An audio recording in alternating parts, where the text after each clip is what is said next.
प्रधानमन्त्री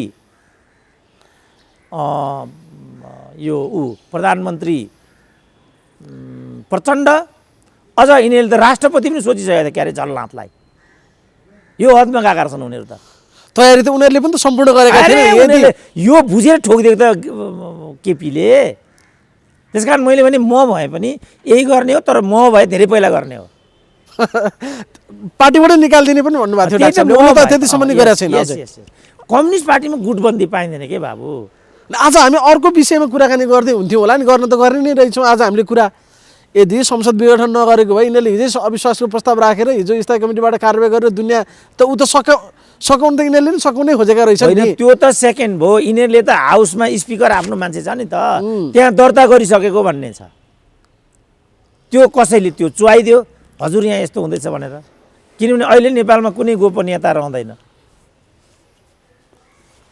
अख्तियारमा होस् सायद नेपाल प्रहरीमा अब सेनामा कहाँसम्म हुन्छ कुनै पनि सेक्रेसी मेन्टेन हुँदैन अनि त्यो चुहिहाल्छ कुनै एउटा सूत्रले हजुर यहाँ त यस्तो गर्दैछन् भनेर खबर ल्याइदियो यहाँ भनेर ठोकिदियो त्यति हो कुरा अब नत्र अनि अब राष्ट्रपतिलाई पनि कन्भिन्स गर्न सजिलो भयो किनभने राष्ट्रपतिको पनि जागिर तुरुन्त गइहाल्यो तुरुन्त त्यो दर्ता हुने बित्तिकै उनी निलम्बित हुने रहेछन् अनि नन्दकिशोर चाहिँ कार्यवाहक राष्ट्रपति तुरुन्तै खेल त त्यहाँसम्मको त रजिसकेका रहेछ नि तिनीहरूले डाक्टर ल्याउनु राष्ट्रपति त फलानु प्रधानमन्त्री त पार्टी अध्यक्ष त राष्ट्रपतिलाई पनि सक्ने ओलीलाई पनि सक्ने उपराष्ट्रपतिलाई एक्टिभ बनाएर राष्ट्रपतिको भूमिका निर्वाह गर्ने त्यसकारण अहिले केपीओलीले कु गर्यो भन्ने नैतिक आधार कु असफल बनाएको छ यहाँ त कु गरेको होइन केपीओलीले त्यसरी हेर्दा त्यता नभन्नु न दलाली हुन्छ त्यो होइन दलाली होइन कुन चाहिँ कु त डाक्छ यहाँ त कु त कु कुन चाहिँ कु उनीहरूले कु गर्न आँटिर जस्तो भन्नु परवेज मुशरफ चाहिँ विदेश गएका थिए विदेश गएका थिए फर्केर आए इस्लामाबादमा आउँदाखेरि नवाज शरीफ प्रधानमन्त्री थिए यसको जहाजै ल्यान्ड गर्न नदेऊ भन्थे परवेज मुशरफले माथिबाट सैनिक कु गरिदियो जसले पनि गर्छ नि त्यस्तो त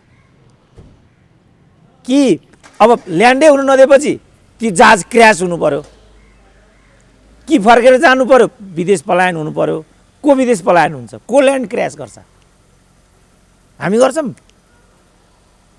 मर्न म आँटेँ भने त मारेरै मर्छु नि मर्नै छ भने पनि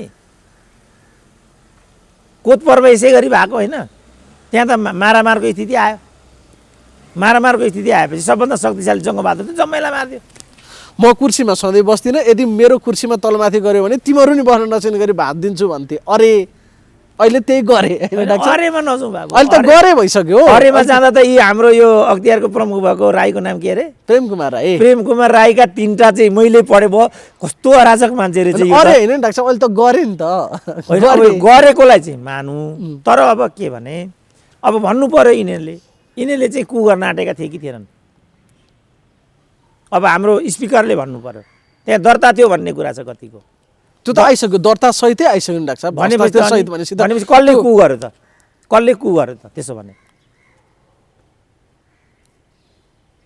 त्यसकारण यो कु चाहिँ केपीओलीले गरेको होइन कु असफल बनाइदिएको हो केपीओलीले कु असफल बनाइदिएको हो यदि त्यो कु सफल भइदिएको भए अहिले कार्यवाहक राष्ट्रपति नन्दकिशोर हुन्थे विद्या भण्डारी त्यहाँबाट हाम्रो वर्षमान पुनको जस्तो गुन्टा बोकेर हिँडिसकेको हुन्थिन् र केपीओलीको डेरा बालकोटमा सर्थ्यो खेल ठ्याक्कै उल्टो बनाएर हेर्न पर्ने भयो होइन डाक्टर ठ्याक्कै यदि त्यो खेल भएको भए अहिले केपीओलीले गुन्टा कस्थे खेल उल्टियो वर्षमानले गुन्टा कसे कुरा यति हो अब के होला त डाक्टर अब यी मान्छेहरू जस्तो अब अहिले त माधव नेपाल प्रचण्ड झल्ला त अब रातभरि सुते कि सुतेनन् थाहा छैन कि अनि अब प्रतिपक्षको भूमिका फेरि यहाँ पनि शङ्कास्पद छ देखियो शेरबहादुर देउवाको अब यो खेलोमेलो कसरी अगाडि बढ्ला डाक्टर साहब होइन यो त यही अब फेरि चाहिँ मैले देख्दा वाइसिएल प्रवृत्ति पुनरावृत्त हुन्छ नेपालमा अब पहिलो अनि विभिन्न किसिमका वारदात कुटपिट हो हल्ला निषेधको राजनीति घृणा द्वेष यी कुराहरू बढेर जान्छन् जस्तो जनयुद्धका बेला कसरी घोषित अघोषित सहकार्यहरू हुन्थ्यो यिनका बिचमा यहाँबाट गिरिजा मान्छे मार्नुपर्छ भन्ने जनकपुरमा प्रचण्डले मान्छे मारिदिने यो त बाबुरामले नै भनेको छ, प्रचण्डले नै भनेको छ नि त। अब विप्लव र यिनीहरूको बिचमा त्यो सहकार्य भयो भने पनि तपाईँ अचम्म नमान्नु। सबै अब यो चाहिँ के भने फ्रिल्यान्सर कुस्ती हुन्छ क्या अब यहाँ। खेल त अब पो सुरु भयो। अब अहिले त के भएको छ र? त्यो हुने बित्तिकै सेना प्रहरी अगाडि आउनु पर्यो। सेना प्रहरी अगाडि आउने बित्तिकै अनि मुठभेड अझ बढेर जाने भए अनि त्यो हुने बित्तिकै जस्तो फाइलहरू खोल्ला, अख्तियारकै फाइल खुल्ला, धरपकड होला फेरि, अनि त्यसपछि के होला त? अब यो विषय अदालतमा गयो नि डाक्टर साहब, अलिकति मान्छेले अब यसको निरूपण चाहिँ अदालतले गर्ने भयो, सायद त्यो संविधानमै छैन प्रधानमन्त्रीलाई विशेष अधिकार, त्यो हुँदै हुँदैन भन्ने एक खालको तर्क छ। अदालतले यसो गर्ला त्यो गर्ला, अब अदालतको फैसला उपर त हामी अनुमान गर्न सक्दैनौँ। तैपनि एउटा केही सङ्केतकहरू छ डाक्टर साहब कि यो यस्तो गर्ला अदालतले जे पनि गर्न सक्छ भन्ने 78(4)लाई अदालतले अपव्याख्या गरेको छ नि त भर्खरैको 72 को संविधान अनुसार। हारेको व्यक्तिलाई मन्त्री बनाउन नपाउने भन्ने 4 मा क्याटेगोरिक उल्लेख छ। पाइने भन्दियो होइन, भन्दियो। अब हिजो संविधान सभाको प्रश्नमा 3 चोटि निर्णय गरेको छ अदालतले, 3 चोटि बेग्ला बेग्लै छ। एक निर्णय अर्कोसँग विरोधाभास राख्छ। त्यति मात्रै होइन कि नियन्त्रण र सन्तुलनको सिद्धान्तका दृष्टिकोणले न्यायपालिका प्रमुख चाहिँ कार्यपालिका प्रमुख हुन नपाउनेमा कार्यपालिका प्रमुख भइदिएका छन् उनी। भनेपछि नेपालको अदालतको त अनिवार्य हो। अझ अहिलेको प्रधान न्यायाधीशको हकमा त यो रञ्जन कोइरालाको केसमा महाभियोग गइसकेको थियो उनको विरुद्धमा पनि, त्योसँग प्रधानमन्त्रीले मोलतोल गरिसकेको भन्ने छ। ठिक छ, तिमीलाई म अहिले बचाउँला, कहिल्यै मलाई पनि सङ्कट पर्यो भने तिमीले हेर्नुपर्छ भनेको हुनसक्छ भन्ने लाग्छ मलाई नै पनि। हिजो तिमीलाई बचाए आज मलाई बचाऊ भाइ, हिसाब बराबरी भनेको हुनसक्छ मलाई लागेको। किन घटनाक्रमले देखाउँछ नि डाक्टर साहब, संवैधानिक परिषदको बैठकमा विवादित भइरहेको बेला प्रधान न्यायाधीशको रहस्यमय संलग्नता या उपस्थिति, अब कुरा आयो कि उनले पनि कोटा पाए अरे त्यहाँ नियुक्तिमा, 45 नियुक्तिमध्ये यो चाहिँ राणाको कोटाबाट पनि भन्ने भइसके पछाडि एउटा लेनदेन साँठगाँठ या सहमति उनीहरूको बिचमा छ भन्ने अनुमान गर्न सक्यो। त्यतिले त गर्न सक्दैन, किनभने त्यो बैठकमा आफ्नै पार्टीका स्पिकर एब्सेन्ट छन्, प्रमुख प्रतिपक्ष दलका नेता त उपस्थित छन्। प्रमुख प्रतिपक्ष दलको नेता समेत उपस्थित भएको बैठकमा एउटा जागिर खाने प्रधान न्यायाधीश एब्सेन्ट रहने भन्ने त कल्पनै गर्न सकिँदैन। जागिरै न हो प्रधान न्यायाधीश भने के हो र?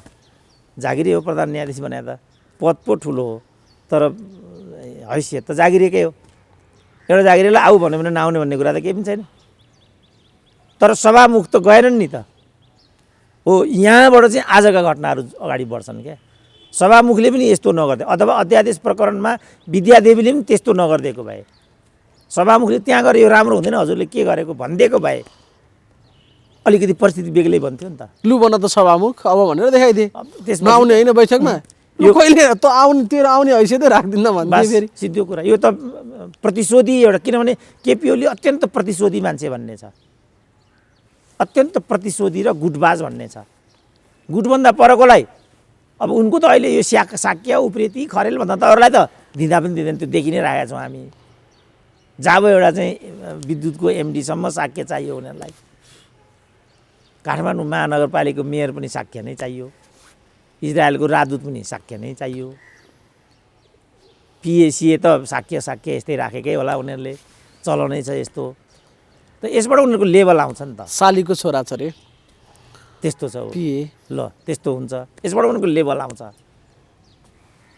त यस्ता नेतृत्वबाट केही आशा गर्नु बेकार हुन्छ। 6 महिना अगाडि भन्नुभएको थियो नि डाक्टरले, अब चाहिँ ढाड खुस्किने गरी हान्छन् केपीओलीले भने, अहिले 6 महिना लगाए होइन हान्नलाई। होइन त्यो मैले भने नि, म भए उही बेला हानिदिन्थेँ क्या। त्यो मैले भनेको कारण नै त्यही थियो। कम्युनिस्ट पार्टीभित्र यस्तो गर्ने वामदेवलाई त अझ थाहा छ नि त यिनीहरूलाई। वामदेवले त यस्तो गर्नलाई नुनचुक लाउनुपर्छ भन्थे, थुप्रो खनेर गाड्नुपर्छ भन्थे वामदेव त, जमिन मुनि पुर्नुपर्छ भन्थे।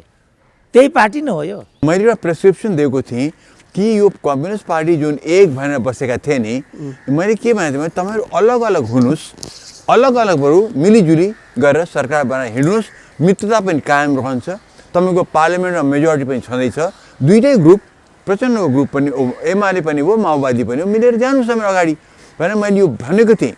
यो नाटक गरेर तपाईँले हुँदै नहुने मिलन नदेखाउनुहोस् न। यो तपाईँको आखिरमा त्यो चल्दै भने मैले कतिचोटि यो कुरा भनेको थिएँ। त्यति त्यो प्रेसक्रिप्सन मेरो डक्टरी प्रेसक्रिप्सन यिनीहरूले त्यति मात्रै चाहिँ फलो गरे भनेदेखि आज यो यिनको दसैँ हुने थिएन। किनभनेदेखि अनि के हुन्थ्यो अरे ओलीको मेजोरिटी थियो, ओलीको मेजोरिटीमा उनी प्राइम मिनिस्टर हुन्थे, यताबाट प्रचण्डको चाहिँ ग्रुपको चाहिँ आउँथे, दुइटैको आफ्नो आफ्नो सङ्ख्या अनुसार चाहिँ चल्थे। अब सङ्ख्या त क्लियर थियो। अब त्यो नगरेर एक भनेर गए, दुईवटा अध्यक्ष गरे, आखिरमा आधा प्रधानमन्त्री भने। यसै गर्दा यिनीहरूले टोटल मुलुकलाई चाहिँ नि कम्युनिस्ट पार्टीको नेतृत्व वर्गले मुलुकलाई 3 वर्ष चाहिँ नि कम्प्लिट बन्धक नै बनाएर राख्थ्यो।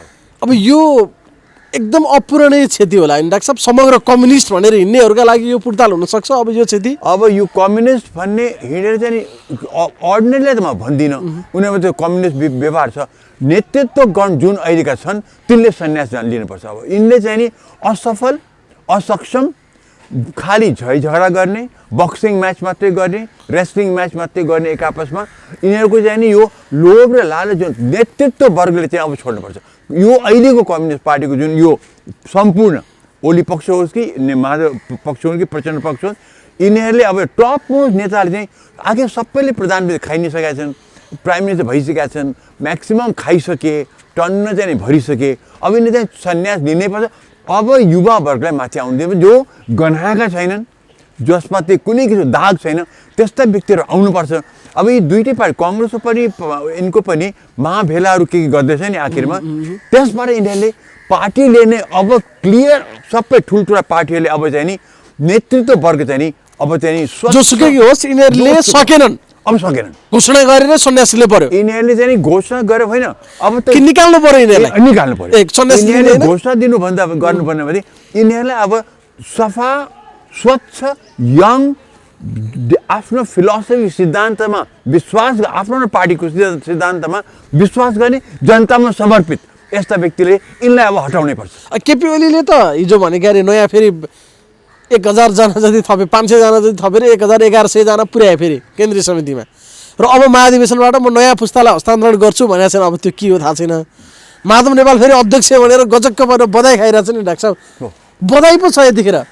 यिनीहरू त अब यिनीहरू त फुटिहाल्ने, पुरै फुटियो है, यो कुरा खुसी सही भइहाल्यो।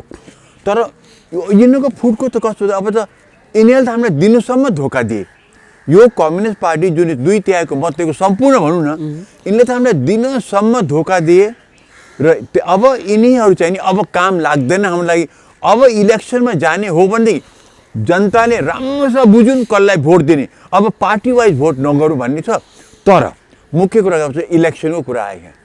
इलेक्सनको कुरा गर्ने भने म तपाईँले क्लियरली जुन कुरा बताउँछु, नम्बर 1 कुनै हालतमा अहिले इलेक्सनमा जान हुँदैन। किनभनेदेखि 2 वर्ष बाँकी छ, कोरोनाको यो महामारी छ। हाम्रो मेन फोकस भनेको कोरोनासँगै हुनुपर्छ र कोरोनाको लागि हामीलाई भ्याक्सिन चाहिएको छ। कति हाम्रो चाहिँ रोगीहरूको काम गर्नु छ र खास भ्याक्सिन असाध्यै महँगो परिन्छ। किनभने एक भ्याक्सिन सबभन्दा सस्तो पनि $3 पर्ने छ।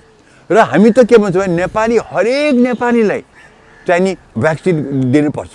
बच्चाहरूलाई पर्दैन, तर अरू चाहिँ फ्रन्टलाइनदेखि लिएर तह गरेर सबभन्दा जरुरी कसलाई छ गर्दा सबैलाई भ्याक्सिन फ्री दिनुपर्ने हाम्रो चाहिँ उ छ, डिमान्ड छ। हाम्रो संविधानले त्यो दिएको छ। त्यत्रो पैसा, अरबौँ पैसा लाग्ने बेलामा अहिले त्यो पैसा यता डाइभर्ट गरेर काम न खासको इलेक्सनमा हामी किन दिने भन्नु छ। मान्छे बचाउँ कि म यिनको पार्टीको चाहिँ नाक बचाउँ?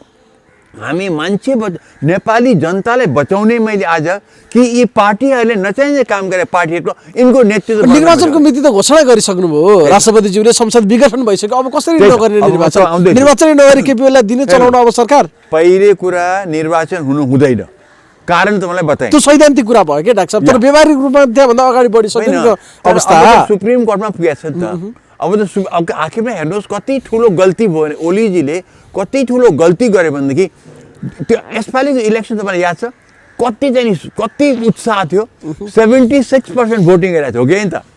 त्यत्रो जनताले चुनिएका व्यक्तिहरूले के गरे, सबै चाहिँ आफ्नो अधिकार सुम्पिदिए सुप्रिम कोर्टमा। त्यहाँ त कोही पनि चुनिएका व्यक्ति होइन, छानिएका व्यक्तिमा थियो। विचारमा त डेमोक्रेसीमा पोलिटिकल पार्टीहरूले आफ्नो सबै चाहिँ सम्पूर्ण अधिकार, जनताको अधिकार सुप्रिम कोर्टमा सुम्पिने हो र के? यही हो हाम्रो डेमोक्रेसी। आखिर गरे त्यही। यिनीहरू असक्षम भएर आफै झगडा गरेर जनतालाई धोका दिएर सबै सुम्पिदिए, सुप्रिम कोर्टमा अहिले पठाइदिए। हेर्नुहोस् त, अब सुप्रिम कोर्टको चाहिँ दायित्व छ। सुप्रिम कोर्टले अब डिसाइड दिनु पर्यो। अब यहाँ के छ भने संसदलाई बिउजाउने राखिरहने या हटाउने, यही हो कुरा होइन त।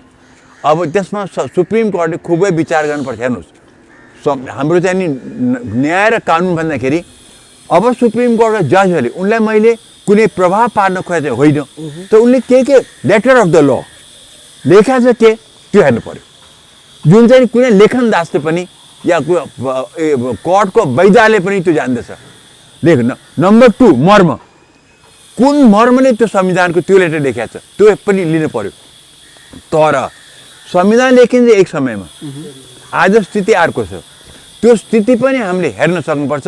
र आज सुप्रिम कोर्टको काम चाहिँ के भने मुलुक बचाउने हो, जनतालाई बचाउने हो, जनतालाई राहत दिने हो, त्यो पनि उसले लिनुपर्छ। खालि लेटर भनेर वैधाले र लेखनदासले गर्ने कुरा मात्रै गर्ने होइन। संसद विघटन गरेर केपीओले गल्ती गरे, डाक्टर साहबको स्पष्ट परिचय त्यहाँनिर हो, गल्ती गरे। उनले ठुलो गल्ती गरे अहिले चाहिँ नि यो संसद विघटन गरेर। तर मलाई कामै गर्न दिएनन् भन्नुहुन्छ नि त प्रधानमन्त्री, काम गर्ने दिएनन् विपक्षीले होइन, आफ्नै पार्टीका मान्छेले। खराब मान्छेको हातमा देश जानुभन्दा बरु म जनता कहाँ गएँ, जनताले देऊ नि त फैसला भन्नुहुन्छ नि त उहाँहरू। फेरि त्यो एकदम ठिक कुरा भन्नु हो, तर उहाँ असक्षम हुनुभयो त। 2/3 त्यत्रो संसद 2/3 अब 3 वर्ष अगाडि जाउँ न त, 3 वर्ष पछाडि गयो भने त के देखिन्छ भनेदेखि त्यत्रो संसद 2/3 निर्विवाद उहाँले प्रधानमन्त्री छाने हो नि त उहाँले किन काम गर्न सक्नु भएन त?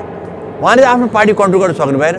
उहाँले अध्यक्ष पनि हुनुहुन्थ्यो, पार्टी कन्ट्रोल गर्न सक्नु भएन। किनभने उहाँले जान्नु भएन। मैले त पहिले नै भने माहिर पोलिटिसियन तर राज्य गर्ने क्षमता रहन्छ मैले पहिले भनेकै छु। र उहाँले यी ठुल्ठुला जो आफ्ना नेताहरू थिए उनीसँग राम्रो सम्बन्ध राख्नु पर्थ्यो नि त, त्यो त गर्नु भएन, गल्ती गर्नुभयो। अब साथमा उहाँले मुलुकलाई अगाडि ल्याउनुभन्दा त नचाहिने काम गर्दै हिँड्नु भयो। उहाँले एउटा राम्रो काम गरेर चाहिँ हाम्रो चाहिँ भूमि चाहिँ नक्सामा हालिदिनु हो, तर बाँकी त लगत्तै चाहिँ उहाँले परराष्ट्र नीति होस् कि हाम्रो घरायसी नीति होस्, उहाँले कतै पनि राम्रो काम गर्नु भएन नि। त्यो उहाँ त दोष उहाँको हो। मलाई गर्न दिएनन् भन्नुभन्दा किन नगरे त? मैले गर्न दिएन भने त कुरै आउँथ्यो नि त। तपाईँ त अध्यक्ष पनि प्रधानमन्त्री पनि 2/3 किन गर्न तपाईँ सक्नु भएन? आफ्नै साथीहरूले गर्न दिएनन् भन्नु, विपक्षीले होइन, आफ्नै साथीलाई विश्वास गरेर सबैलाई जिताएर लिएर आइयो। तर यिनीहरूले नै गर्न दिएनन् भनेपछि किन राख्ने यो संसद? किन नगरे त? माने केले माने विचार गर्नु।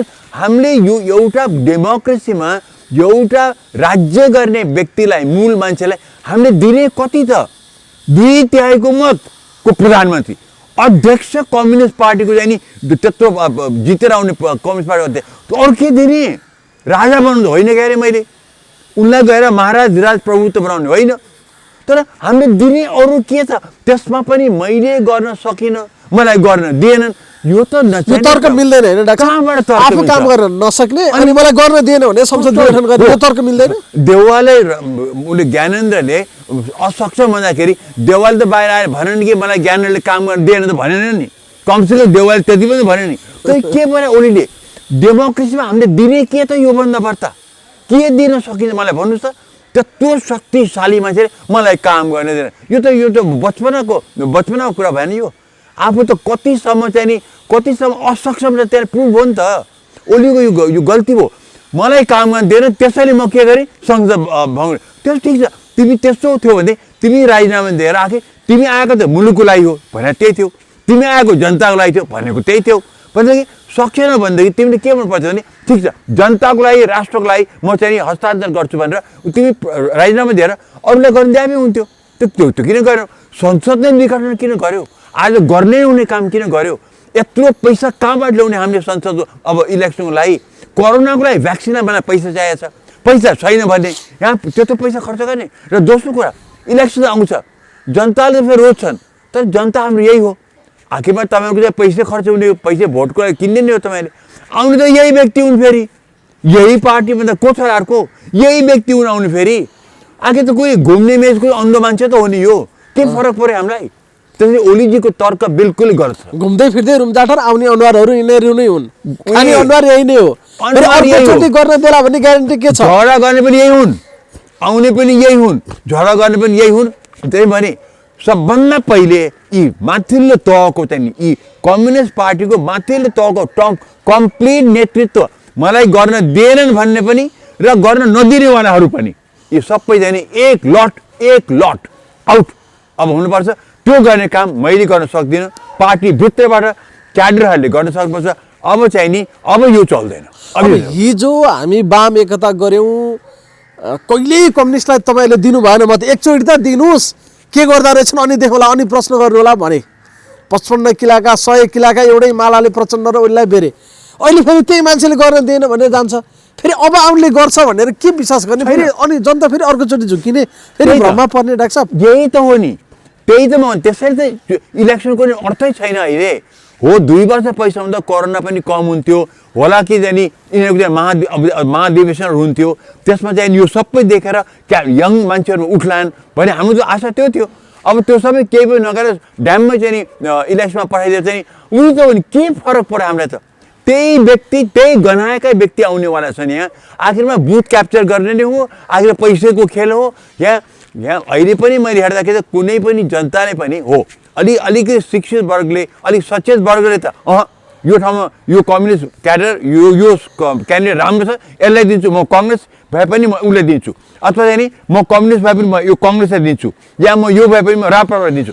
त्यो भने सेवा त धेरै कममा मात्रै छ अहिले। तर आममा त ब्लक भोटिङ हुन्छ, त्यो पैसाको खेल हुन्छ, त्यहाँ अनेक प्रलोभन हुन्छ। त्यसैले यो ओलीजीको तर्क पटक्कै मिलेन। पहिला त उहाँ आफूलाई असक्षम नै देखाइदिनु भयो, मलाई गर्न दिएनन्, यो यत्रो पावर दिएर गर्न। अर्कोतिर चाहिँ नि यही झाइ झगडा गरेर 3 वर्ष हामीलाई बन्द बनाउनु भयो ओलीजीले। राजीनामा किन नदिए त? त्यो राजीनामा दियो, आरामसँग राजीनामा दिएर तपाईँले मलाई काम गर्न दिनु भएन, तपाईँहरू गर्नुहोस्, म पनि पार्टीमा बस्छु, तर तपाईँ काम गर्नुहोस्, जनतालाई केही गर्नुहोस्, मैले गर्न सकिनँ, तपाईँहरू गर्नु आरामसँग छोडिदिए हुन्छ। आखिर राजा ज्ञानेन्द्रले पनि आरामसँग छोड्या हो नि त। राजा ज्ञानेन्द्रले पनि आरामसँग छोडेका हुन्, राजदरबारबाट त खुसुक्क गएका हुन् उनले, त्यहाँ कुनै झाइ झगडा गरेन उनले। ज्ञानेन्द्र भन्दा नि चर्को भएर निस्क्यो। ज्ञानेन्द्र भन्दा पनि ओलीले त चाहिँ काम गरे। ज्ञानेन्द्र बरु भने तपाईँ पनि बुझ्नुहोस् न, जनताले पनि बुझेको छ, ज्ञानेन्द्र बरु खुसुक्क चाहिँ राजदरबार नागरिक गएर बसेका थिए, ओलीले त्यो पनि नगरे नि। कस्तो नजाने कुरा यो, उसले छोड्न कसले रोकेको थियो उनलाई? मैले सकिनँ, तपाईँले गर्न दिनु भएन, म छोड्छु भनेर। त्यो त राजनीतिमा त जनताको लागि र राष्ट्रलाई त्यही गर्नु पर्थ्यो नि त। आफू पावरमा होल्ड गर्न दिएन भने यो त के भनेदेखि आफूले चाहिँ बाँध्ने घाँटीमा चाहिँ नि आफूले पासो लगाउने, अनि म अगाडि बढ्न सकेन, अगाडि बढ्न के नचाहिने कुरा हो यो। ओलीजीको यो तर्क बिल्कुल ठिक भएन। अब जनताकोमा जाने र जनताले फैसला गरे, मतादेश ताजा मतादेश भन्दै सिद्धिहाल्यो। तपाईँलाई 2/3 के खान दिएको थियौँ हामीले? तपाईँलाई 2/3 के खान तपाईँलाई दिएको थियौँ हामीले? त्यो मलाई बताउनुहोस् न। त्यही जनतै हो, हामी जनता त्यही हो। हामी 3 वर्षमा सबै मरेका त छैन नि, हामी झन्डै झन्डै भोट गर्दा त्यही व्यक्तिहरू हुन् भनेदेखि अलिकति 18 वर्षवाला आउलान्, तर बाँकी हामी मरेका छैनौँ। हामीले तपाईँले दिएको के नयाँ आदेश चाहिँ तपाईँलाई हामी भन्छौँ कि तपाईँले नचाहिने काम गर्नुभयो, देशलाई बन्धकमा बनाउनु भयो, हामीलाई मुलुकलाई खत्तम पार्नुभयो तपाईँहरूले। त्यसले तपाईँहरू टोटल माथिल्लो तहका नेतृत्व प्लिज तपाईँहरू गेट आउट, तपाईँहरू सिनो हुनुभयो, तपाईँहरू आउट। अब सिनो भइसक्नुभयो, मुर्दा माथि होइन सिनो, अब तपाईँ आउट हुनुपर्छ। अब त्यो गर्ने काम पार्टीका क्याडरहरूको हो, पार्टीको 2nd 3rd ऱ्याङ्कको हो। अब पार्टीको पनि बुझुन् कि यस्तै यही नेतृत्व अगाडि बढ्ने हो भने यी पार्टीहरू पनि खत्तम हुने रहेछ। मुर्दा मात्र होइन यिनीहरूलाई, मुर्दा भन्ने शब्द पनि कम हुन्छ। अब सिनो गनाउने सिनो अरू के भन्ने यिनीहरूलाई? अब 3 वर्ष खालि बक्सिङ म्याच देखेनौँ, 3 वर्ष खालि चाहिँ कुस्तीको म्याच देखेनौँ, के देख्यौँ हामीले? जुल्नु पनि ओहो, फेरि झुट कति बोले, कति झुटा रहेछन्। आज प्रचण्ड ओली मिले, हामी मिल्यौँ, उहाँसँग 1 to 1 कुरा भयो, मिल्यौँ, एकदम राम्रो भयो। आज फेरि मिलेनौँ, कति झुट। आखिरमा त अब त एक्लै आरोप लगाउँछ नि। अब ओली के भन्छ भने प्रचण्डले खालि मलाई आफ्नो मान्छे यहाँ राख, आफ्नो मान्छे त्यहाँ भर भन्दै मात्रै आएका छन्। अब प्रचण्डले पनि त्यत्तिकै आरोप लाग्छ। यी त कति झुट्टा रहेछन्। हामीलाई बाहिर देखाउँछ के हामी एक भयौँ, मिल्यौँ, हामी एक फुट्न दिन्न भनेर चिच्चाएका थिएँ। मैले भनेको थिएँ तिमीहरू एक हुनै सक्दैनौ भनेर मैले कति हो भनेका थिएँ, मलाई चाहिँ बेकु भन्थे। आज रहेछ नि त एक्चुअल भने कति यिनीहरू आपसमा भित्रभित्र चाहिँ कति कुहिएका रहेछन्। सिनो भने अर्थ त्यही त हो नि, सिनो भनेको त्यही हो, कुहिएर गनाएर खत्तमै भइसकेको रहेछ। हामीलाई अत्तर छड्किएर भित्रको सिनो गनाएको सिनो चाहिँ नि हामीसँग लुकाएको रहेछ। तर आज छर्लङ्ग भयो नि त। तर छर्लङ्ग यो अर्थमा पनि म बनाएँ त के खुसी लागेछ भनेदेखि दुःख पनि लाग्यो कि यतिसम्म पावर दिएकोले पनि गर्न सकेन मुलुकलाई। तर खुसी के लाग्यो भनेदेखि पहिलेदेखि भनेको थियो यो हुनै सक्दैन, यो जोडाइ त छँदै छैनन्, यो फुट्ने त कुरै छैन, किन जोडेकै छैन भने कति भनेको छु मैले, तपाईँलाई पनि मैले को भनेको थिएँ। अब आज देख्नुभयो कत्रो आरोप लागिसक्यो दुई एकले अर्कोलाई, क्लियर आरोप। जस्तो पहिले चाहिँ नि एमालेको टाइममा माले फुट्दाखेरि वामदेव गौतमले चाहिँ नि कति चाहिँ नि सुन काट्न गएको थियो भनेर प्रदीप नेपालले नै मञ्चबाट बोलेका थिए, त्यस्तै अरूले पनि बोलेका थिए। अब त्यो एक भएका मान्छे आरोप त अब लाग्न बाँकी होला के डाक्टर साहब, अब आउला के, अब आउला। भाइ फुटे गमा लुटे भन्छ नि, त्यस्तै ज्यादै मित्रता भएको मान्छेहरू जब फुट्छन् नि, जब छोड्छन्, अनि त्यस बेलामा चाहिँ के हुन्छ भनेदेखि एकले अर्को पोल खोल्न थाल्छ। अब त्यो पोल चाहिँ अब खुल्न थालिसक्यो। ओ प्रचण्डले अलि केही सुनको पनि भाँचेनन्, उनले खालि चाहिँ आफ्नो मान्छे त्यहाँ भर त्यो किन भर्या त? प्रचण्डको बुहारीलाई किन त्यहाँ भर्या त?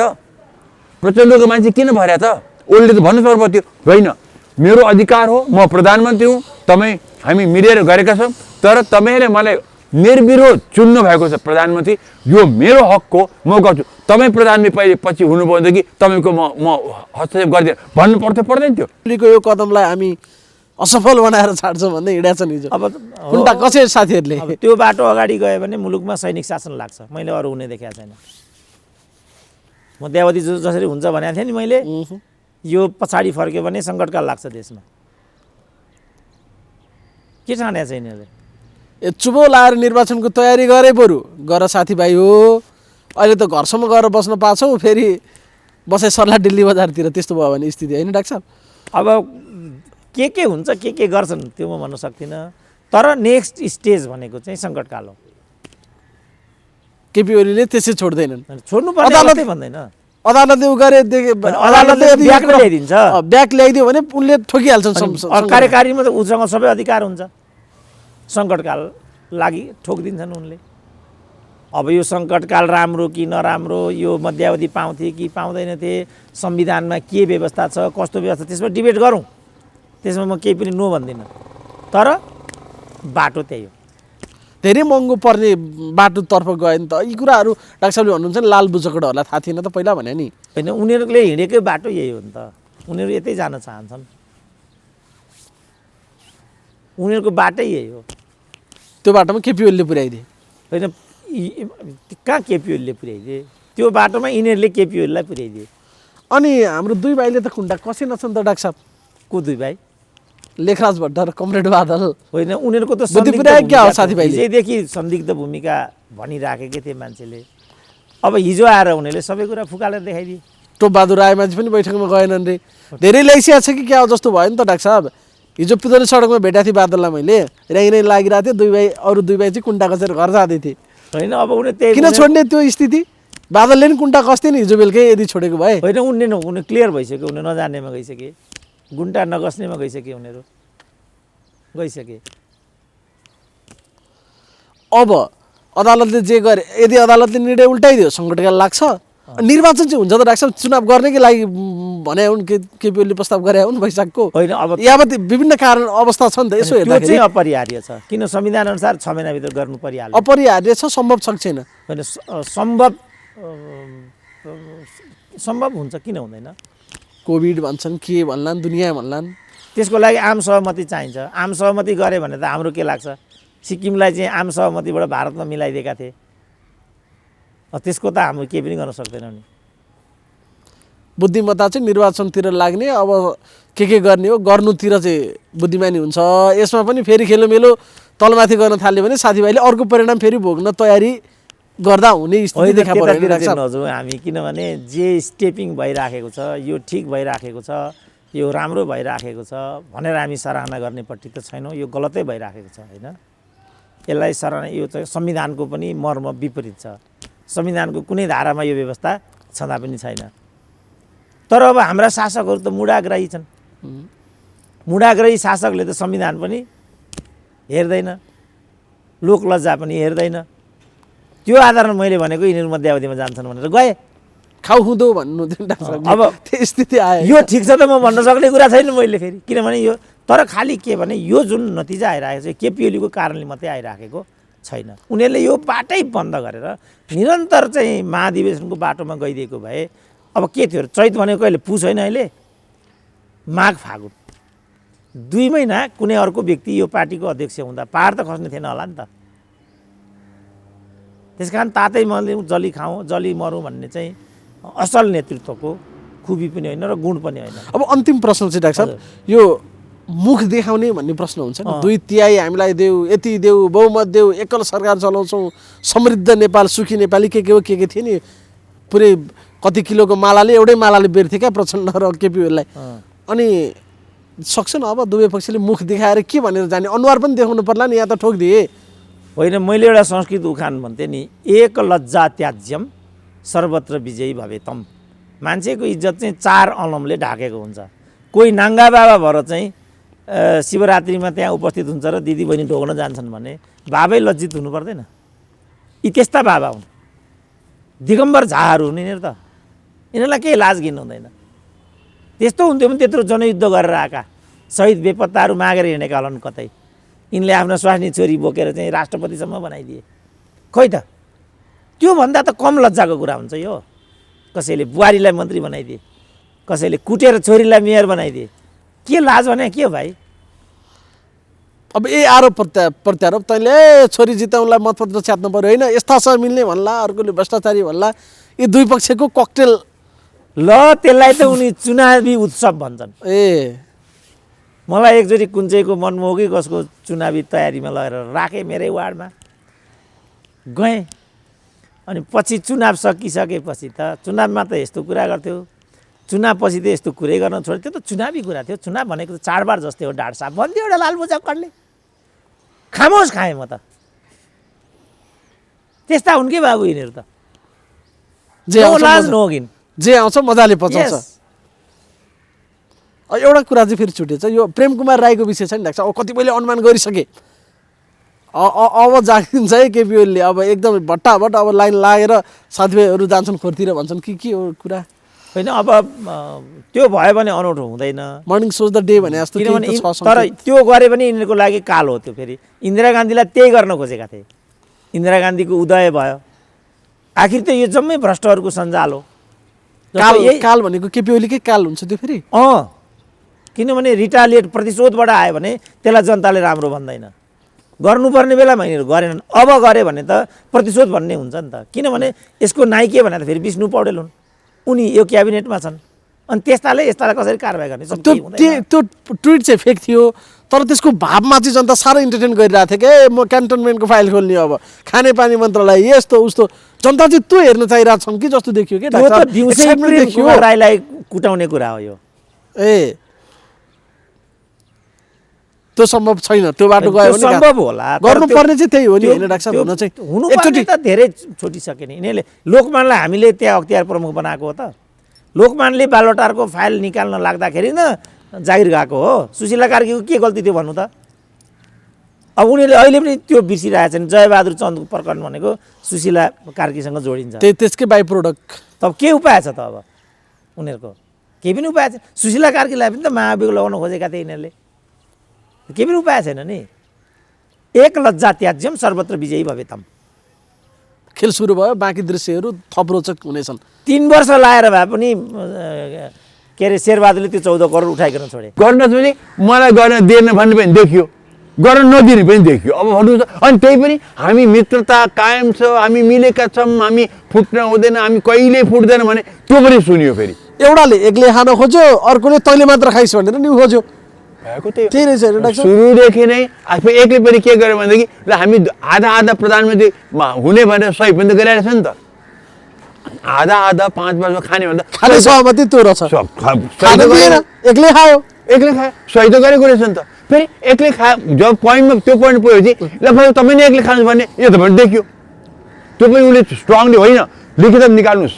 र उसले पनि उसँग प्रचण्डसँग त काज त थियो होला नि सही गरेको त। उसले त सही गराउनुपर्छ त्यहाँ। त्यो देखाएछ ल तपाईँको यो तपाईँ हट्नुहोस् भन्नु त्यो पनि होइन। तपाईँ खानुहोस् आफूलाई खुस पर्यो, सबै ठिक। त्यही छ। 5 वर्ष कमरेड केपी ओली प्रधानमन्त्री बन्ने, आफूलाई के मन पर्यो ठिक। अब फेरि मन परेन, हिजो त 2.5 वर्ष भएको थियो नि, हिजो किन नदिएको भन्यो फेरि बेठिक। अब भन्नुहोस् त के भन्ने? यसकै लागि थियो 17,000 मान्छेको शहादती डाक्टर साहब। अब अहिले भन्नुहोस् त बलिदानी, अपाङ्ग, घाइते, होइन त्यो वाइसिएलका कहाँ बिचरा कहाँ पुगेका छन्, जनमुक्ति सेनाका कहाँ पुगे हेर्नुहोस्, अपाङ्ग घाइते बेपत्ता परिवार हेर्नुहोस्, 3-3 चोटि माओवादीका प्रधानमन्त्री भए, खोइ त उनलाई पनि केही हेरेन, बेपत्ता परिवारको लागि पनि केही गरेनन् त। भने के गरे, कस्तो पनि के गरेन, जो हेरे खाउँ। माओवाद भने कि यो खाउवाद मात्रै थियो। त्यसै गरी एमाले पनि प्रचण्ड उनी कुनै माने हाम्रो मदन भण्डारी पथमा थिएनन् तिनीहरू। मदन भण्डारी भावे यो अवस्था हुने थिएन पक्का पक्की। मदन भण्डारी आश्रित भावे यो पनि हुने थिएन पक्का पक्की। बिहे गरेको वर्ष कसैको सिन्दुर पुछेको छ, बच्चा सानो सानो थियो होला, अलि ठुला भयो होला, के सोचिरह होला नि त यस्तो पारा देख्दाखेरि। आखिर त त्यो खानेलाई मात्र पो मरि हत्या गर्ने ठाउँमा आइपुगे प्रचण्ड पनि।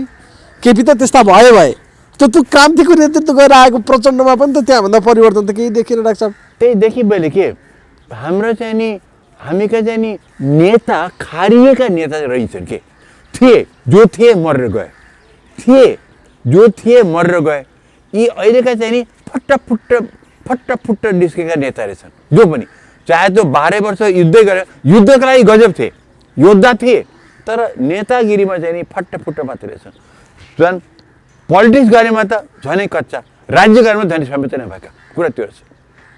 संसदलाई चाहिँ उनीहरू खसीको टाउको देखाएर कुकुरको मासु बेच्ने थलो भन्थे नि माओवादीहरू। अलि त्यो थलोमा राम्रैसँग व्यापारी बनेका छन् होइन यिनीहरू पनि। हो, अब मासु व्यापार चम्किरहेको छ यिनीहरूको पनि होइन, संसदीय खेलको मासु त्यो व्यापार भन्ने व्यक्तिहरू त्यो भन्ने व्यक्तिहरू त आज त्यो माओवादी त्यही भन्थे होइन र, त्यही भने होइन र। त्यसो भने त ओलीजी संसद भङ्ग गर्दा उनको राम्रो भने अब त्यस्तो थलो त ओली हटाइदिइहाल्ने होइन र, अर्को इलेक्सनसम्म त गैर संवैधानिक भन्छन् नि उनीहरू, कलङ्क भन्न थाले। ठिकै गरे त, कुकुरको टाउको देखाएको थिए, खसीको टाउको देखाएर कुकुरको मासु बेच्दै अहिले केपी ओलीले। अब मुख्य कुरा चाहिँ के छ हेर्नुहोस्, अब हामी जतिसुकै भने पनि यो संसद विघटन हुनु चाहिँ हुँदैन। संसद विघटन भयो भनेदेखि हामीले कुनै राहत चाहिँ नि हामी पाउँदैनौँ। यो संसद जे छ 2 वर्ष चलोस्, यिनीहरूको बुद्धि सप्रियोस्, 2 वर्ष चलाउन्, हाम्रो यत्रो पैसाको क्षति, हाम्रो कोरोनासँग लड्ने पैसा चाहिँ नि यता पनि नजाओस्, प्लिज नजाओस्। आगे आउने यही व्यक्ति हुन्, घुम्ने मेचको अन्ध मान्छे उनीहरू, त्यही हो हाम्रो अरू केही। डाक्टर साहब राष्ट्रपतिको भूमिकालाई लिएर पनि सधैँभरि विवाद भइरहेको छ, प्रश्न भइरहेछ, यसो किन गरे भनेर एकचोटि भन्यो, फेरि अर्कोचोटि त्यसै गर्नुहुन्छ क्या उहाँले।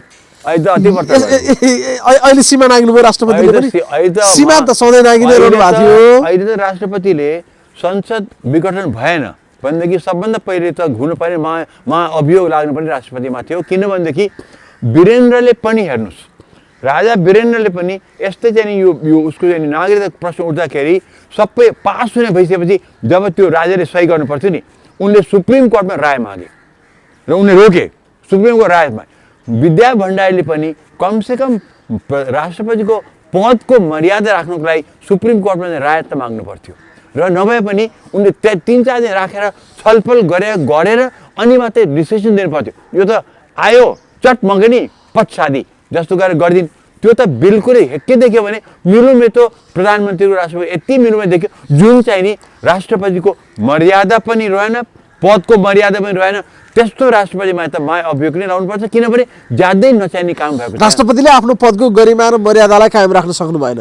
साझेदारी देखियो, मिलेमतो देखियो संसद विघटनमा प्रधानमन्त्रीसँग राष्ट्रपतिको। राख्न सक्ने मात्रै होइन, उहाँले दुरुपयोग नै गर्नुभयो। म त भन्छु दुरुपयोग नै गरेको यहाँ ठहरिन्छ। किनभनेदेखि उहाँले कतै पनि राय सल्लाह नलिकन देखिन्छ त्यही देखिन्छ।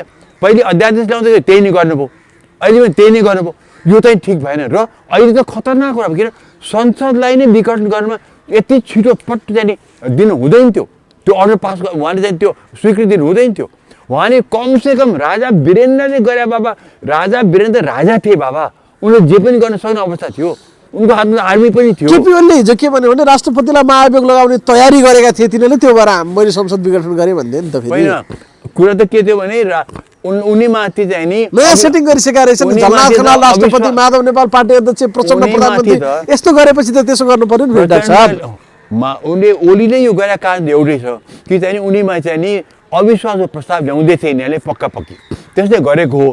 राष्ट्रपतिलाई महाअभियोग लाउँछ भनेर होइन, उनीमाथि अविश्वास प्रस्ताव आउँछ र उनी हार्छन् भने देखिहाल्यो। कि 90वटा त सिग्नेचर लिएर गएको छ नि हिजो तिनीहरूले, संसदीय दलबाट त 90वटा त सिग्नेचर लगाए, यसमा त आधा त उनीसँग रहेछ नि त, उनीहरूले हार्थे। त्यसैले गरेको त त्यति पनि ओली जस्तो व्यक्ति फेस गर्नु पर्दैन, सामना गर्नु पर्दैन पार्लियामेन्टमा। पार्लिमेन्टमा त हार जित जसको पनि हुनसक्छ, त्यो त इज्जतको कुरा हो, हार्नु पनि जित्नु पनि इज्जतको कुरा हो त्यो। तर अब पार्टीले निष्कासन गर्यो, त खराब त थोत्रो छ निष्कासन, त्यो दाग लाग्नुभन्दा त माने पार्लिमेन्टमा बरु हार्नु राम्रो थियो नि, होइन र? इज्जतदार त्यहाँ थियो, त्यो त इज्जत भएन नि। आखिर त्यही उनीको त्यो ओलीजीले जुन गर्नुभयो आफ्नो पद बचाउनुको लागि गर्नुभएको मात्रै हो। यो कुनै मलाई काम गर्न नदिया भने पनि होइन, के पनि होइन। उनले अहिले चाहिँ के देखे भने उनले यति चाहिँ नि यो मुलुकलाई अगाडि लगाउन सकेनन् कि सबै खिराफमा गए, अनि रिजल्ट के भने अब अविश्वास र प्रस्ताव आउँछ भने देखिसके उनलाई त खबर थियो पर त। मैले पहिले भनेको थिएँ उनीमाथि अब चाहिँ उनी त्यो डराउँछ है भनेको थिएँ, र आखिरमा त्यही डरले नै गरे हो राष्ट्रपतिको महाअभियोग। तर संसद खुले अगर संसद विघटन भएन भनेदेखि प्रधानमन्त्रीमाथि अविश्वास प्रस्तावको साथसाथमा राष्ट्रपतिमाथि महाअभियोग लाग्नै पर्छ, किनभने राष्ट्रपतिले यसपालि चाहिँ नि डेमोक्रेसी यो हाम्रो अहिलेको सिस्टममाथि नै प्रहार चाहिँ गरेको हो। संसद पुनर्स्थापना भयो भने पहिलो काम केपीओलीलाई अविश्वास र राष्ट्रपतिलाई महाभियोग लगाउनुपर्छ, त्यसमै गर्नुपर्छ। त्यो त गर्नै पर्छ, किनभने राष्ट्रपतिले के देखायो भनेदेखि उनी पोलिटिक्समा ज्यादै बढ्ता भित्र पसिन्, र पसे मात्र होइन यसपालि त यो जुन कार्य भयो यो चाहिँ नि अगेन्स्ट अल डेमोक्रेटिक नर्म्स अहिले त्यसरी गर्नुहुँदै हो। उनले चाहिँ सर्वोच्चमा सोधेर सर्वोच्च 3-4 बजी राय लिएर त्यो लिएर गरेको भएदेखि उनको चाहिँ उनी पनि बस्थ्थिन्, पदको मर्यादा पनि बस्थ्यो। तर त्यो वीरेन्द्रले त राजा वीरेन्द्रले त्यसो गरे, हेर्नुहोस् उनले त आफ्नो पदको मर्यादा कुनै बचाउँदै थिएन। अब राजा थिए, आर्मी साथमा थियो, जतिसुकै डेमोक्रेसी आए तापनि राजा त राजै थिए। तर यहाँ त उनले गरे, मैले विचार गर्नु कति फरक भने उता ज्ञानेन्द्र लुसुक्क जान्छ। त्यत्रो शक्ति भएको राजा महाराजाले पनि यो ढङ्गले यस्तो काम गरेन, गर्छन्। एउटा लुसुक्क जान्छ, राजालाई पनि माथ भइदियो केपीओलीले। केपी ओलीले राजा लुसुक्क, केपी ओलीले पनि अब लुसुक्क नजाने जानु नपर्ने रहेछ, असक्षम भएर पनि काम गर्न नसके। उता जाने हाम्रो राष्ट्रपतिले पनि वीरेन्द्रले गएछ गरे पनि सुप्रिम कोर्टमा सोध्नु नपर्ने रहेछ भनेदेखि हाम्रो डेमोक्रेसी यो गणतन्त्र कहाँ गणतन्त्र हो? हाम्रो के को गणतन्त्र? यो पनि कहीँ गणतन्त्र हो? यो त पुरा लोकतन्त्रभित्र त पुरा राजतन्त्र अहिले रहेछ। के अर्थ के राजतन्त्र होइन, राजाहरूको तन्त्र पो भन्छु त, राजा र महारानीहरूको तन्त्र पनि भन्छु। राजा थिए, अहिले महारानीले देश चलाउँदैछन्। मैले त पहिले महाराज केपी ओली, महारानी विद्या भण्डारी। अहिले धेरै पहिले मैले सुरुमा आजभन्दा 2 वर्ष अगाडि मैले भनेको थिएँ विद्या भण्डारीको चाहिँ तामझाम चाहिँ नि क्वीन भिक्टोरियाको सरसम्मानमा टिभीमा इन्टरभ्यूमा भनेको थिएँ। आज त मलाई पुष्टि भइसक्यो। विद्या भण्डारीले आफूलाई महारानी सोध्छिन् होइन, क्वीन भिक्टोरिया सर। आजका समाचार हेर्नुहोस् त, नेकपा विभाजन, केपी ओली पार्टीबाट निष्कासन, माधव नेपाल अध्यक्ष, कस्तो समाचार सुन्नुपर्ने दिनमा आइपुग्यो यिनीहरू, त्यहाँ पुर्याए यिनीहरूले। अब यिनीहरूले चाहिँ हामीले त्यही पार्टी त्यही नेता सबैजना इलेक्सन गरेर हामीले फेरि तिनलाई भोट दिएर फेरि यही दशा घुमाइ आउने फेरि हामीलाई। अनि नेपाल कसरी अगाडि बढ्ने? जनताले के पाउने राहत? खाना नपाए टुनिखेलमा हामीले खाना खुवाउनु परिरहेछ, माने नन गभर्मेन्टहरूले चाहिँ नि एजेन्सीले खुवाउनु परिरहेको छ, खाना नपाउनेहरूलाई चाहिँ नि यहाँ चाहिँ नि यो खालको कुरा कस्तो गजब कुरा है, मुलुकलाई कहाँ पुर्याएन यसले। कति ख्याल सोचेका डाक्टर साहब यिनीहरूले होइन, एक किसिमले हेर्दाखेरि कति ख्याल भएन, कति भाँडाकुटी खेले भन्दा पनि सस्तो सम्झिन् त यिनीहरूले त। ख्यालमा त कमसेकम बच्चा खेल हो यो, हामीलाई त भेडा बाख्रा मटाएर जनतालाई चाहिँ यिनीहरू त अब सेवक भन्न आएको होइन रहेछन्, राज्य गर्न तिमीहरू त भेडा बाख्रा, तिमी त रैती नै भटाएको यिनीहरूले। यी हेर्नुहोस् हामीले भटाएको राजाहरूले हामीलाई रैती भटाए होइन, यिनीहरू त झन् व्रत हामीलाई रैती भटाएर रहेछन्। राजाले त कमसेकम चाहिँ हामीलाई जनता त भटाने होलान्, तर यिनीहरू त हामीलाई त बिल्कुल भेडा बाख्रै भने। यस्तो नौटङ्की हुन्छ भने यस 3 वर्ष नौटङ्की देखाउँछन् कसरी पनि। भेडा बाख्रा जतिको मूल्य पनि सोचेन, हाम्रो चाहिँ भएन, नेपाली जनता त्यो पनि भएन। जस्तो भने आज हामीलाई कति गर्नु पर्थ्यो यिनीहरूले, कोरोनाको लागि हेर्नुहोस् न कति गर्नु पर्यो। भ्रष्टाचारमा चुरुलमा डुब्यो, कोरोनाको टाइममा, र त्यो चुरुलमा डुबेकोमा कम्युनिस्ट पार्टीको नेतृत्व यही ग्याङ अफ फोर, केही बोल्दैनन्। गोकुल बाँसकोटा त्यस्तो काण्ड भयो, ग्याङ अफ फोर केही बोल्दैनन्। उसले त्यो बेला उसले हटाउनु पर्दैन थियो, छैन त्यत्रो काण्डहरू भए, नथिङ केही पनि। निर्मल हत्याकाण्ड त्यत्रो थियो, चार यो ग्याङ अफ फोर केही बोल्दैनन्। त्यसमा हामी त सँगै छौँ, हामी त एक छौँ, हामी त एकदम मिला छौँ, त्यसमा भनेकै हुन्। अहिले त भन्दैछ, अब अहिले आज सबै पोल खोलेर के गर्ने? समग्रतामा हेर्दा चाहिँ यिनीहरूको एकता नै खराब थियो होइन डाक्टर साहब? त्यसरी हेर्दाखेरि छँदै थिएन, एकता गर्न खोज्नु नै गलत थियो। बस बैठक भएको छ ल भन्नु त, पार्टी कमिटीले पूर्णता पाइराखेको छैन, अस्तव्यस्त नै छन् तिनीहरू। उनीहरू एक दिन पनि त्यसलाई लिएर छलफल गर्दैनन्, न उनीहरू कोभिडलाई लिएर छलफल गर्छन्। खालि उनीहरू एउटै कुरामा छलफल गर्छन्, केपी ओलीले अहिले नै हट्नुपर्छ, केपी ओलीले अहिले नै हट्नुपर्छ। मैले चाहिँ केमा अलिकति भिन्न मत राखेको भने केपी ओली हटे ल, अनि तिमीहरू अध्यक्ष र प्रधानमन्त्री भयो, केपी ओलीले फेरि यही गरे भने गर्न पाउँछन् कि पाउँदैनन्। त्यस कारण मैले भनेको थिएँ डे वानमै म केपी ओलीको ठाउँमा भए यिनीहरूलाई निकालिदिन्थेँ भनेर। यसको अर्को हिसाबै आउँदैन कि बाबु।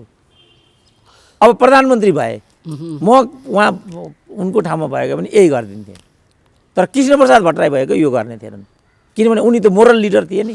भनेको आज यो यो यो जति पनि परिस्थिति छ यसलाई हेर्दाखेरि केपी ओलीको ठाउँमा सुरेन्द्र केसी भए पनि गर्ने चाहिँ संसद विघटनै थियो।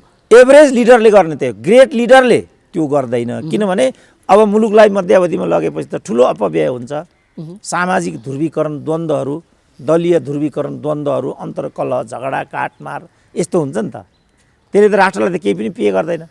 हामी कोभिडको विरुद्धमा लड्नुपर्ने क्षणमा छौँ, हाम्रो अर्थव्यवस्था धाराशायी भइराखेको छ। अब हामी फेरि अर्को मध्यावधिमा गइराखेका छौँ भनेपछि यसमा त क्षतिभन्दा प्रति त केही पनि हुँदैन नि।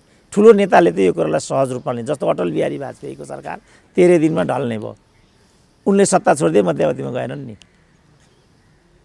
तर हाम्रो यहाँ मनमोहन अधिकारीले 9 महिनामा चाहिँ सरकार ढल्ने भयो। भाइलाई थाहा छ यो मनमोहनको? थाहा छ नि डाक्टर साहब, धेरै थोर थाहा छ, हँ धेरै थोर थाहा छ नि डाक्टर साहब। कसरी भयो भन्नु त? ल यो मध्यावधि कसले गरेको मनमोहनको? मनमोहनको अदालतबाट के डाक्टर साहब? होइन यो मध्यावधिको निर्णय गर्ने कसले हो मनमोहनको? ल भन्नु त, थाहा छैन। होइन उनी त अब एक्सिडेन्टमा परेर हस्पिटलमा थिए, त्यति पनि रोक्न पाएनन्। म आएर दिन्छु भन्दै यहाँ चाहिँ हटाउनु पऱ्यो भने यस्तै कुरा गरे, फेरि अदालतले उल्टाइदियो। यो जम्पिङ भयो, यो चाहिँ चिटिङ स्टुडेन्टकै कुरा आयो। यो मध्यावधि घोषणा गरेको थियो, गराउन लगाएको थियो माधव नेपालले बाबु। अच्छा, परराष्ट्र मन्त्री थिए त्यतिखेर, डिपिएम थिए नि त। डिपिएम थिए, सबै ताला चाबी उनको हातमा थियो नि त। उपमहासचिव वामदेव गौतम थिए। अनि नेकपा एमालेको परम्परा र अभ्यास विपरीत गरेछ र केपी ओलीले कुरै बुझाएको छैन कार्यकर्ताले। डाक्टर साहब अब हजुरको कुरा त सरस्वती सुन्दाखेरि त जुन ढङ्गले आलोचना भइरहेछ नि, ठिक छ परिणाम त गलत भयो डाक्टर साहब, ठिकै ठाउँमा हुनुहुन्छ, तर यही परिणामै गर्नु पर्थ्यो भन्ने ठाउँमा पनि डाक्टर साहब हुनुहुन्छ नि। डाक्टर साहब यहाँ कुरा अलिकति बुझ्दैन, कुरा के हो? होइन यो अहिलेको हाम्रो आलोचना त केपी ओलीको भइरहेछ नि त अहिले। होइन, त डाक्टर साहब ठिक गर्यो भन्दै हुनुहुन्छ फेरि एक किसिमले। होइन ठिक गर्यो कहाँ भनेको छु, गर्नु पर्थ्यो यही भन्नुको अर्थ चाहिँ ठिक हो नि डाक्टर साहब। मेन लिडरसिपले गर्ने नै यही हो। मैले भने नि यिनीहरू कृष्णप्रसाद भट्टराई यी उदाहरण छ त। गिरिजाले कृष्णप्रसादकै नाममा, केपीकै जस्तो कृष्णप्रसादकै नाममा 56 सालको आम निर्वाचन भयो, प्रधानमन्त्री भए कृष्णप्रसाद। 4 महिनादेखि नै किचकिच गर्न थाले गिरिजा, किनभने गिरिजा पनि यस्तै थिए, अरूलाई पटक्कै नसहने, आफू मात्रै हुनुपर्ने, आफू नभए आफ्नी छोरी हुनुपर्ने, यो खालका थिए। कोइरालाभन्दा अरूलाई त टाउकै उठाउन दिँदैन थिए उनले। एउटा राजसभाको अध्यक्ष पनि कोइरालाको ज्वाइँ हुनु पर्थ्यो। अहिले यिनीहरूको जस्तो नि, अहिले प्रचण्डका 12 जना छन् नि, छोरी बुहारी स्वास्नी भने जस्तो, अनन्तका 9 जना, केपी ओलीको ओली, साक्य, उप्रेती, खरेल, सङ्ग्रौला भन्दा अरू हुँदैन नि, हुन्छ नि त। त्यही त लेमेन टाइपका लिडरसिप हुन् नि त। अनि कृष्णप्रसाद भट्टराईले चाहिँ लास्टमा एउटा माग राखे, 9 महिनामा चाहिँ ननिकाली छोड्दिनँ भन्ने गिरिजाले भनेपछि कृष्णप्रसाद भट्टराईले चाहिँ एउटा माग राखे गिरिजासँग, गिरिजा बाबु मेरो चाहिँ फ्रान्सको भ्रमण नियोजित छ, फ्रान्सबाट फर्केर आएपछि म हट्छु भने हुँदैन, आजै हट्नुपर्छ भने। बाध्य भएर उनले रुँदै हाउसलाई सम्बोधन गरे। जुन पात्रले आज मलाई यो ठाउँमा पुर्यायो तिनीहरू लागेको होला ती पात्रले हाँसिरहन पाउने छन्, होइन उनीहरूले पनि एक दिन रुनुपर्ने छ। यो भन्दै तुरुक्क आँसु चुहाएर कृष्णप्रसाद भट्टराईले आँसु झर्यो, तुरुक्क आँसु झारेर प्रधानमन्त्री पदबाट राजीनामा दिए। भस्मासुर गिरिजाप्रसाद कोइराला फेरि प्रधानमन्त्री भए। त त्यस्तो नेतृत्व हो नि त यो त। अब यी भन्दा नि गएका हुन् केपी ओली त। यिनले यो गर्दैनन् होला भनेर अपेक्षा प्रचण्डबाट त म केही आशै गर्दिनँ। माधव नेपालले त बुझ्नुपर्छ नि, किनभने यो त नेकपा एमालेको पदचिन्ह हो नि त। उनले नै सिकाएको हो नि कृष्णप्रसाद के अरे केपी ओलीलाई यस्तो गर्नुपर्छ भनेर त बधाई दिनुपर्ने बेला हो कि यिनीहरूलाई बजाइदिनु पर्ने बेला हो? फत्तरी बधाई दिने बेला हो यो। अहिले त ती पार्टीका क्याडरहरू, ती पार्टीका दोस्रो तेस्रो रोएर भन्नुपर्छ कि तपाईँले आज हामीलाई कहाँ गर्नुभयो, जनताप्रति आज कम्युनिस्ट पार्टीप्रति जनताको के विचार होला, आज तपाईँले के गर्नु, हामीलाई डुबाउनु भयो तपाईँले भनेर यिनीलाई धिक्कार गर्नुपर्ने थियो, यिनीहरूको थुक्नु पर्ने थियो कि चाहिँ तिमीहरू यस्तो रहेछ भनेर। आखिरमा चाहिँ बधाई दिने यो के भने रुचि हाँसो हो। यो थाहा छ कि गल्ती गऱ्यौँ हामीले, यी सबैलाई थाहा छ, जसले बधाई दिइरहेको छ नि सबैलाई थाहा छ ठुलो गल्ती भएको छ, हामी सबै स्वार्थी रहेछौँ, हामी सबै बेकममा थाहा छ। तर जनता देखाउनु पर्यो, जनता देखाउनु नि ओहो कति नै ठुलो काम गरे, यो ठुलो काम हो, यो त देश डुबाउने काम होइन र। मान्छे मरेको ठाउँमा गएर हाँसे जस्तै भयो लाग्छ यो त। एक्ज्याक्ट, यो चाहिँ नि यो त भने जुन चाहिँ हाँसो पनि हो, यसलाई चाहिँ गोहीको हाँसो पनि भन्छन्। त यो चाहिँ के भने देखाउने फेरि अर्को सुरु हो।